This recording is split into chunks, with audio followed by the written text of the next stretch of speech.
আপনারা নিজেরা দেখবেন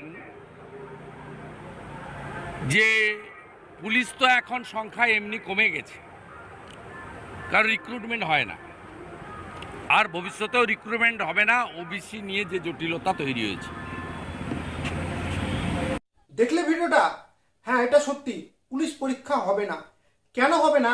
স্ক্রিনে দেখো, দেখতে পাচ্ছ? দেখো, এর আগে কিন্তু টেন্টেটিভ ডেট দেখালো 13 নয় 13 সেপ্টেম্বরে ওবিসি কেস মিটবে।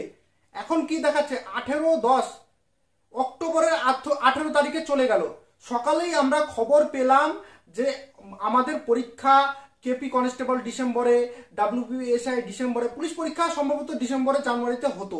কিন্তু এখন দেখা যাচ্ছে যে 18-10 ওবিসি চলে গেল, পুলিশ পরীক্ষা হবে না। পুলিশ পরীক্ষা করতে গেলে কি করতে হবে? পথে নামতে হবে। তোমাদের সত্যি বলছি, যখন তোমরা এখানে বলো অনেকজন নামবো, কিন্তু নামার সময় কেউ থাকো না। তোমাদেরকে বলছি, চ্যানেলকে সাবস্ক্রাইব করো, ভিডিওকে বেশি বেশি করে শেয়ার করো। তার কারণ হচ্ছে, তোমরা হয়তো আন্দোলনে কেউ না যেতে পারো, শেয়ার তো করতে পারো। সবাইকে আমাদের পথে নামতে হবে। যদি না নামতে পারো নিজের হকের দাবিতে, তাহলে পরে এক্সাম আর হবে না। এক্সাম ডেট আমাদের বের করে নিতে হবে, কারণ হাইকোর্টের রায় অনুসারে এক্সাম নেওয়া যাবে।